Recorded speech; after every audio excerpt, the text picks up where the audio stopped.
नमस्कार, मैं हूं संजय शर्मा। आप देख रहे हैं 4PM न्यूज़ नेटवर्क। आज बात करूंगा अडानी जी के एनडीटीवी को। जब एनडीटीवी अडानी ने खरीदा तो बहुत बड़ी बड़ी बातें की गई थी। ये कहा गया था कि इसको एक इंटरनेशनल ब्रांड बनाना है, इस चैनल को इस मुकाम तक ले जाना है कि पूरी दुनिया में लगे कि बीबीसी भी पीछे हो गया और एनडीटीवी आगे हो गया। सबकी निगाह लगी थी कि इस चैनल में ऐसा क्या होने जा रहा है। नई नई टीम लाई गई और फिर संजय पुगलिया को इसकी जिम्मेदारी दी गई। संजय पुगलिया बड़े सीनियर जर्नलिस्ट हैं और हमने देखा है उनको, और काफ़ी रिश्ते भी बहुत अच्छे मेंटेन करते हैं। लेकिन फिर कुछ राजनीति हुई। आपको पता है ये बड़े बड़े कारपोरेट हाउस होते हैं, अंबानी हो गए, अडानी हो गए, इनके अंदर इंटरनल भी बहुत ज़्यादा राजनीति होती रहती है। जो कर्मचारी होते हैं वो देखते हैं कि भाई ऐसा कौन व्यक्ति है जिससे गौतम अडानी को फ़ोन करा दो, उसकी सिफारिश में काम हो जाएगा। तो उस नेता को, उस आदमी को पकड़ते हैं पत्रकार की, भैया किसी तरह गौतम अडानी से सिफारिश करा दो, हमारी कोई एडजस्टमेंट करा दो। मैं आपको बताऊंगा ये कहानी कैसे चलती है और एनडीटीवी में कैसे चली। तो खैर, संजय पुगलिया ने मेहनत करी लेकिन उतना परफॉर्म शायद नहीं हो पाया होगा। इस बीच में एक और नए आदमी प्रकट होते हैं, राहुल कमल। आज तक में थे, आपने देखा होगा। राहुल कमल को लोग याद करते हैं उनकी चमचागिरी के लिए। वो देश के बड़े बड़े नेताओं का मैनेजमेंट बहुत बढ़िया करते हैं।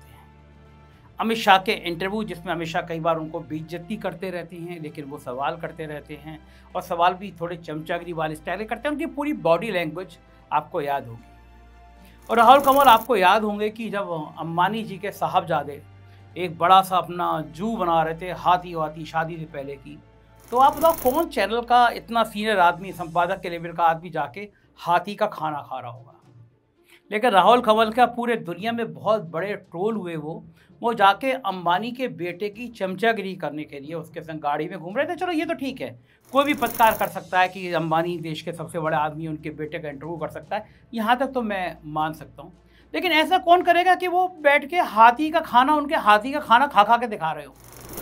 मुझे तो बड़ा वो लगा कि कहीं ऐसा ना हो कि हाथी अगर पॉटी करे और ये कह रहे हो कि इसके अंबानी के हाथी के पॉटी में भी अलग किस्म की खुशबू है, कहीं यहाँ तक ना आ जाए मामला, या कुछ इस तरह का ज्ञान देने लगे कि भाई गौमूत्र होता है, आदमी अपना मूत्र पीता है, देखो हाथी का मूत्र भी कितना अच्छा होता है। लोग इस तरह की बात सोशल मीडिया पे करने लगे थे। और मुझे लगता है राहुल कमल की इस लेवल की बेइज्जती हुई थी कि शायद ही किसी पत्रकार, सुधीर चौधरी को अलग कर दो, तो शायद ही किसी पत्रकार की इतनी बेइज्जती हो जितनी राहुल कमल के वो हाथी वाले खाने को लेकर हुई। लोगों ने कहा कि शायद ही अंबानी के चैनल में नेटवर्क 18 में जाना चाह रहे हैं, इसीलिए हाथी का खाना खा रहे हैं। लोगों को अच्छा लगा कि ऐसा ना हो कि मामला आगे बढ़ जाए, अनंत अंबानी गुजरात के गधे भी ले आएँ और ये कहें कि देखो ये गधों को भी कितना अच्छा खाना खिलाते हैं। फिर खैर, जो अमित शाह की चमचागिरी थी या जिस भी आदमी की चमचागिरी थी, अचानक एक दिन खबर आती है कि राहुल कमल अब एनडीटीवी में एक हेड हो गए हैं और संजय पुगलिया को कॉर्पोरेट में भेज दिया गया है। तो लोग हैरान हुए कि भैया कि अचानक ये फेरबदल कैसा हुआ। भड़ास में, देश की सबसे बड़ी मीडिया की वेबसाइट भड़ास है, उसने एक कहानी को लिखा है, मैं उस कहानी का भी जिक्र करूँगा। लेकिन जब राहुल कमल आए तो लगा कि अब ये नए सिरे से काम करेंगे। लेकिन राहुल कमल ने जो जोकर बनने का काम किया, उससे एनडीटीवी की साख पे बहुत भारी असर हुआ। होता है क्या कि अगर जब आदमी एक चैनल का एक फेस होता है, उसके बाद में अगर वो चैनल से अलग होता है या निकाल दिया जाता है या खुद छोड़ देता है, तो अक्सर अब बड़े बड़े लोग यूट्यूब शुरू कर रहे हैं कि यूट्यूब की भी दुनिया एक अलग दुनिया है, ज़्यादा ब्रांडिंग है, ज़्यादा वो है। लेकिन कभी ऐसा नहीं होता कि किसी यूट्यूबर को कोई बड़ा चैनल लेकर आए और ये इजाज़त दे दे भाई तो अपना भी काम करते रहो, हमारे यहाँ शो कर दो। ये तब होता है जब चैनल पिटा हुआ होता है, जब चैनल की साख खत्म हो जाती है। तब होता है कि भैया यूट्यूबर से कहे हाथ जोड़ लें कि तुम अपना चैनल चलाते रहो, एक शो हमारे यहाँ भी कर दो। अच्छा, ये भी किया जाता कि भाई अगर शो इतना हिट हो रहा हो, शो के लाखों करोड़ों में व्यू आ रहे हो, तो मानी जाती है। लेकिन राहुल कमल ने सोचा कि उनके जितने चमचे टाइप के थे लोग जो यूट्यूबर हो गए थे, उनको लाऊं। तो उन लोगों को ला के मैं कहूँ कि मैं एनडीटीवी की एक नई टीम बना रहा हूँ, बड़ी अच्छी बना रहा हूँ। और मुझे हैरानी की बात यह है कि गौतम अडानी जैसा स्मार्ट और तेज आदमी, जिसको नेटवर्किंग बड़ी अच्छी आती है, टीम भी अच्छी है, उसको कोई आदमी ये नहीं समझा पाया कि ये राहुल कमल जो बेवकूफ़ी कर रहे हैं, जो पागलपन कर रहे हैं, उससे पूरी चैनल की साख पर असर पड़ रहा है। अब आप सोचो, कोई इंसान यूट्यूब चला रहा हो और वो अचानक है कि एनडीटीवी में मेरा एक शो हो रहा है, लोग चौंकेंगे। फिर एनडीटीवी वाले कहें आप देख रहे हैं ये आदमी आ रहा है, इसका शो बड़ा हिट होगा। ऐसी सज्जन है शुभांकर मिश्रा, भाई साहब अपने पॉडकास्ट को किस किस लेवल तक ले जाते हैं आप सब देखते रहते हो। कुछ कुछ जगह वो सांप्रदायिक राजनीति की भी तड़का लगाने की कोशिश करते हैं और इस स्तर तक गिरते हैं कि अपने पॉडकास्ट में तेल बेचने का विज्ञापन भी पैसे लेके करते हैं। मतलब कोई पत्रकार बड़ा यूट्यूबर ऐसा होगा कि वो झंडूर टाइप के तेल को प्रचार कर रहा हो कि तेल बड़ा अच्छा है, ये परफ्यूम बड़ा अच्छा है, इस परफ्यूम को लगा लो, उस तेल को लगा लो। अब यही बचा कि जूते चप्पल के और कंडोम के विज्ञापन शुभांकर को करने रह गए हैं। पैसे दोगे तो वो उसके भी विज्ञापन करके और बताएंगे मैं पत्रकार हूँ। लोग कहते हैं कि पेड हो, आजकल रेट बड़ा अच्छा चल रहा है। जब से एनडीटीवी पहुंचे हैं तो जब बताते कि देखो मैं एनडीटीवी, मेरा इतना बड़ा ब्रांड हूँ कि मैं एनडीटीवी में शो करता हूँ, तो जो पॉडकास्ट का रेट 10-15 लाख था शायद वो 20-25-30 लाख तक पहुँच गया। लोग ऐसी चर्चा करते हैं, पुष्ट नहीं हूँ मैं। फिल्मी एक्टर एक्ट्रेस का बड़ा शौक है तो वो उस तरह के शो करते रहते हैं। अच्छा है, कोई आदमी जैसा तुम्हें धंधा चलाना चाहे।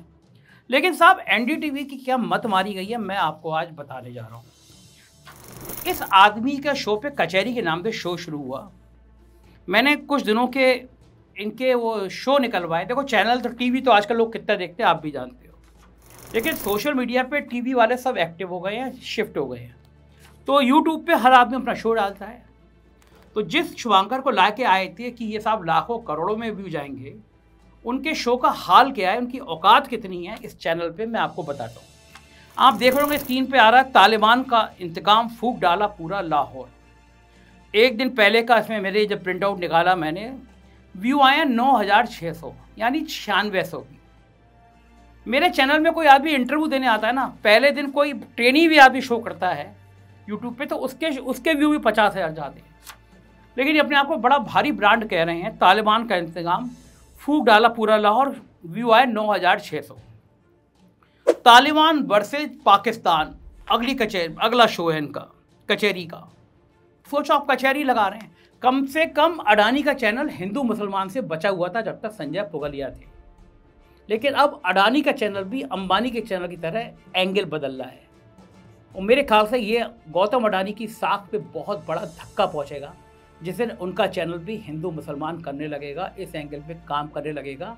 शायद राहुल कमल समझ नहीं रहे हैं कि जिस थाली में बैठे हैं वो उसी में छेद कर रहे हैं। तो इन कचहरी का अगला एंगल है शुभांकर का, तालिबान वर्सेस पाकिस्तान, युद्ध हुआ शुरू। साहब युद्ध भी हो गया। एनडीटीवी पे ऐसी फर्जी खबरें चलने लगी और गौतम अडानी को पता ही नहीं कि उनका चल क्या रहा है। तालिबान वर्सेस पाकिस्तान, युद्ध हुआ शुरू। 4 दिन पहले का वीडियो और व्यू आए हैं 6900, 7000 भी नहीं। मेरे ख्याल से एनडीटीवी का कोई ट्रेनी लड़का होगा ना, उससे भी कचहरी करा दोगे तो उसके व्यू भी 15,000 आते। केवल गोरे चेहरे से गुलाबी गालों से व्यू नहीं आया करते। ये अब एनडीटीवी को समझ आना चाहिए। योगी की शपथ बिहार जिताएगी, ये ड्रामा कभी एनडीटीवी में देखा नहीं गया। राहुल कमल बैंड बजा रहे, योगी की शपथ बिहार जिताएगी। 5 दिन में व्यू आए 3500। मैंने माथा ठोक दिया कि गौतम अडानी का चैनल क्या है, कोई गौतम अडानी देख नहीं रहे हैं कि उनके चैनल के हाल क्या हो रहा है। प्रेमानंद का जानलेवा हटियो, 6 दिन में व्यू आए हैं 5100। ऑपरेशन इच्छाधारी, आप सोच सकते हो ये सब लाइनें, ये सब शो एनडीटीवी में चलने लगेंगे। संजय पुगलिया के टाइम में कभी ये शो नहीं चला करते थे। ऑपरेशन इच्छाधारी, 7 दिन में व्यू हैं 6700। बैंड ही बज गई। मानसून का अक्टूबर अटैक, ग्राउंड रिपोर्ट, भाई साहब ने ग्राउंड रिपोर्ट करी है। 8 दिन में व्यू आए हैं 4900। डबल सुसाइड का सबसे बड़ा राज खुल गया, 19 घंटे में 15,000 व्यू।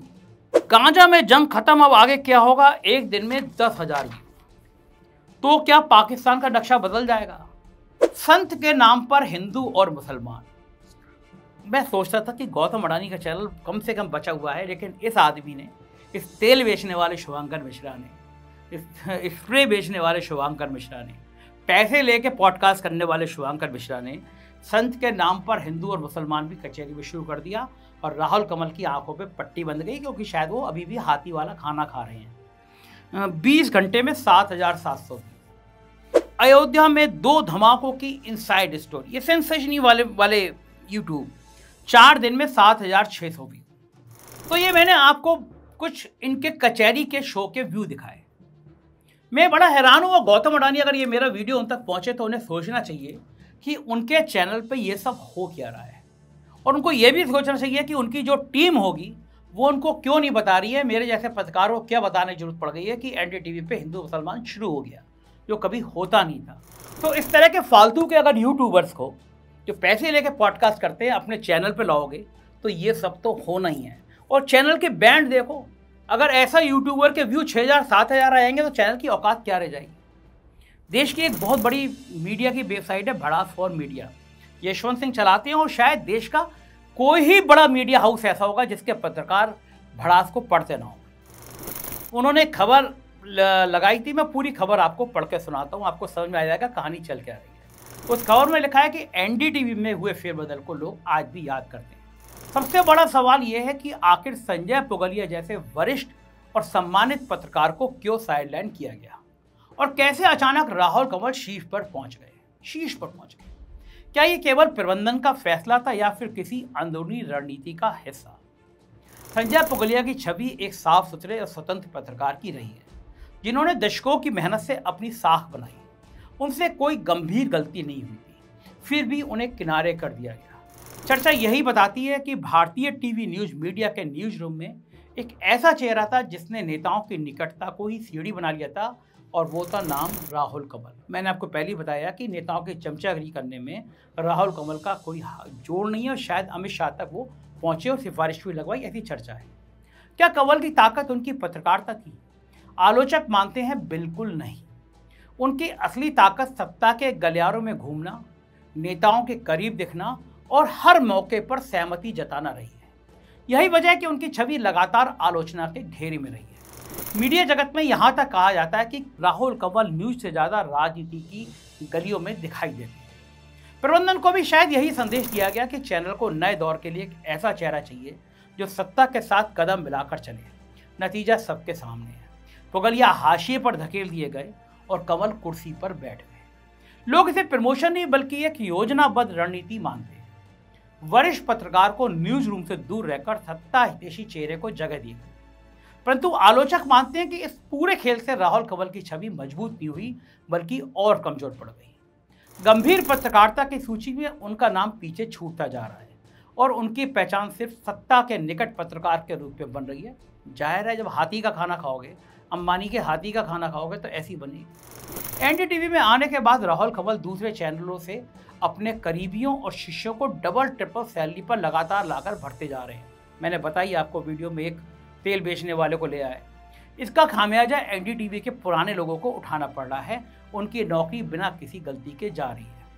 एनडीटीवी में इस व्यापक फेरबदल से एनडीटीवी का कितना कल्याण हुआ? 0।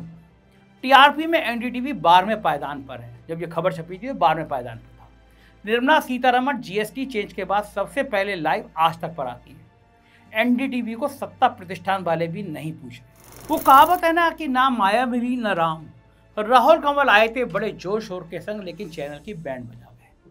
अब बड़ा सवाल यह है कि क्या और यूट्यूबर जिनके चर्चित नाम है वो एनडीटीवी में आया करेंगे, या एनडीटीवी में विशुद्ध पत्रकार आएंगे जो पत्रकारिता करें, अपना तेल बेचने, स्प्रे बेचने का काम घर पे करें, अपने चैनल पे करें। एनडीटीवी में वही लाएं जो बिना पैसे के पॉडकास्ट करते हों, बिना पैसे के खबर पढ़ते हों। कम से कम साख तो बची रहेगी। और चैनल की ऐसी क्या मजबूरी बन गई कि वो ऐसे यूट्यूबर को ला रहा है कि अपना काम भी करते रहिए, एक हमारे यहाँ शो कर दीजिए, मतलब गिड़गिड़ा रहा हो। मुझे लगता है एनडीटीवी की साख थी कि वो उसके यहाँ हिंदू मुसलमान के दंगे नहीं होते, बवाल नहीं होता, वो धीरे धीरे शुरू हो रहा है। शायद गौतम अडानी को समझ आए तो कुछ सुधारो, वरना एनडीटीवी की भी बैंड बजना तय है। अगर राहुल कंवल जैसे लोगों के हाथों में सत्ता रहती है और उनके दिमाग में हाथी का खाना या गोबर जो भी हो, आप समझो, वो रहता है। कैसी लगी ये खबर आप जरूर बताइएगा। चैनल को सब्सक्राइब और ज्वाइन करिएगा। दोस्तों को शेयर करना ना भूलिएगा। Thank you.